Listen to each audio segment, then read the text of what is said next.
Marketplace ideas are everywhere, but they are not created equal.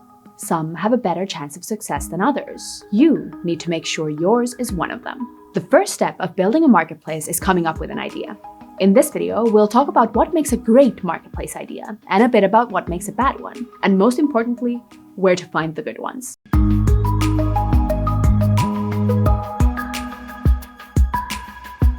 The first thing you need for a good marketplace idea is a real problem to solve for both sides of your marketplace. And you're not just competing with other marketplaces. You need to solve the problem better than anything else people use to get the same job done. Okay, I'll exemplify this with a pretty common marketplace idea: a local platform for sharing tools. It sounds nice. People generally like the idea of sharing with their neighbors and becoming more sustainable. But is it solving a real, tangible problem?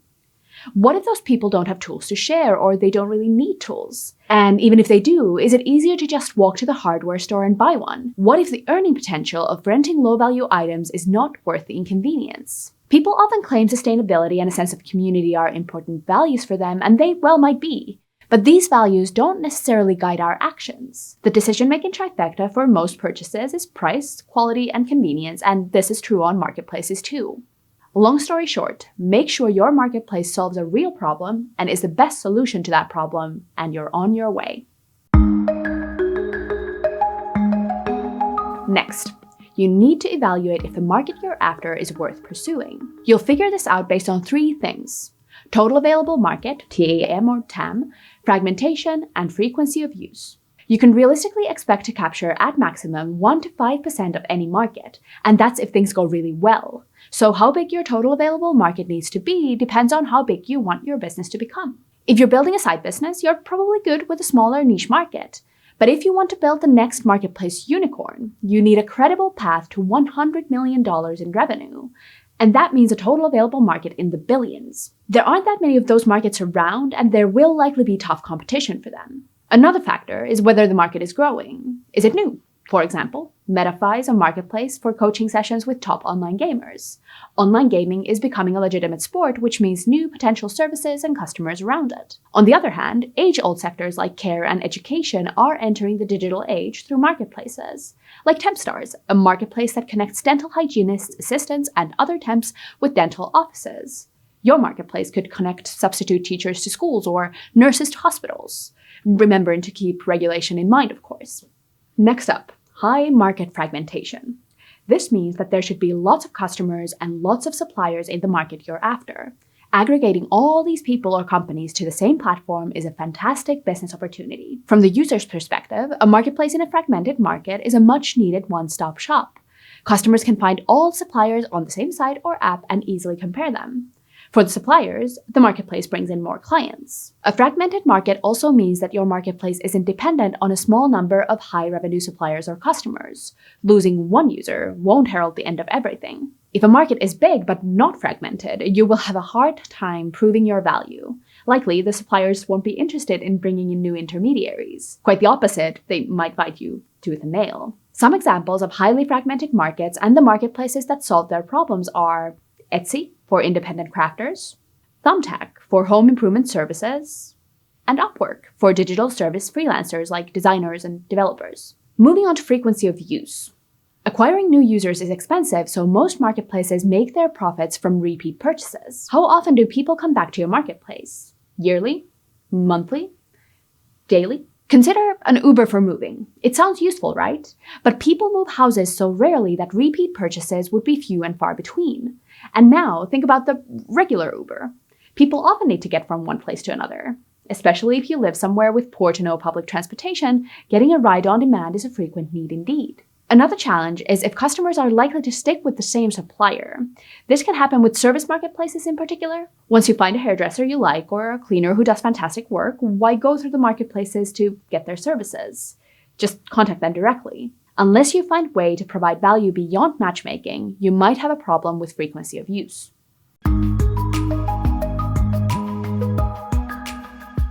Okay, now we know some of the hallmarks of a great marketplace idea, but you still need to find that lucrative market, fragmented supply, or rapidly growing niche. Start by looking at what you know. Is there a problem you're experiencing at work perhaps, or hobby, or the place you live? A lot of marketplaces have come about because someone said there's got to be a better way and then built it themselves. Knowing the field, industry, or community you're looking to serve can be a huge asset. I mentioned Tempstars earlier. The founder, James Younger, is a dentist himself. He built the platform because he kept running into situations where he needed a dental hygienist at a very short notice. So I had somebody on the team who multiple times I was kind of getting text messages at 4 a.m. saying, I can't come to work. And I had patients booked for 8 a.m. And it was really stressful because I didn't know, should I drive to the office at 7 a.m. and get on the phone myself to cancel patients? And there are traditional agencies that kind of worked office hours were a bit unpredictable and that sort of thing. And I just thought there has to be a way I can do this on my phone where I can connect directly with available hygienists.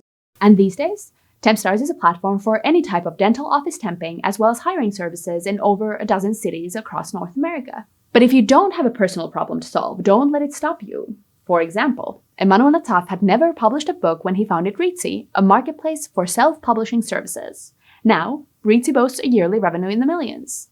So keep an eye out for all opportunities around you, such as unlocking the economic value of idle assets. Have you noticed excess capacity or underutilized resources somewhere? For example, the carpooling marketplace BlaBlaCar wants to fill up all the car seats that go empty every day when people commute or travel. Airbnb started out by filling guest rooms, sofas, and vacation homes when their owners weren't using them themselves. Marketplaces dealing with high-value items generally tend to fare better in this. Access to something expensive like a car or a flat is more attractive to most people than access to a power drill. Another great strategy for marketplaces is to improve an existing solution by adding a layer of trust or offering a more specialized service. This is basically why so many Craigslist categories have spawned niche marketplaces. Craigslist's reputation as a place where anything, good or bad, can happen has led to new marketplaces taking over specific categories. Let's call it the great unbundling. Big marketplace for all type platforms can't necessarily serve every community, location, supplier, or customer in the best possible way. Marketplaces that cater to a specific market, on the other hand, can really shine with functionality that is built for that market alone. A famous example of this is Airbnb, who even advertised in Craigslist housing ads in their early days. Their value proposition was a streamlined, secure alternative to renting an apartment online. So go look at those Craigslist categories, or maybe Amazon or eBay categories. Anything there that would benefit from a specialized marketplace? If you can offer a better user experience through things like insurance, security, streamlined design, more personalized service, basically anything that users are craving, you have a fantastic opportunity. And of course, see what others are doing. Is someone already working on the same problem as you? I mean, probably. If the idea is any good, others will have thought about it too. But can you do it better? Search for information about your competitors. Have they recently changed their revenue model? How are they building their supply? How's their funding situation? Knowing your competition can lead to an even deeper understanding of what you need to do. Got your idea? Amazing. Now talk about it with everyone. Once more for the people in the back. If your idea is any good, someone else has thought about it too. But, to quote Sam Altman, there are at least 1,000 times more people that have good ideas than people who are willing to do the kind of work it takes to turn a great idea into a great company. And if you tell people what you're doing, they might help. So talk about your idea with friends and family and at parties and events. Maybe reach out to other companies in your field. You might get valuable feedback from unexpected sources, or could even get introductions to relevant people like investors or potential partners. There really is no downside to talking about your marketplace idea. We're one step closer to our marketplace becoming a reality. You've learned what makes a great marketplace idea. 1, a real problem to solve for both sides of your marketplace, supply and demand. And 2, a market that has a total available market that matches your business goals, is fragmented, meaning many suppliers and customers, and is used frequently. Getting those repeat purchases is where marketplaces really make their money. To find that idea, look into underutilized assets or how others are solving the problem you've identified, and do it better, like by adding a layer of trust. Lean on what you know, or look into categories on large marketplaces and find a specific niche to serve. And then talk about your idea with everyone to make sure anyone willing to help can. Ready to discuss revenue models? That's next video. I'll see you there.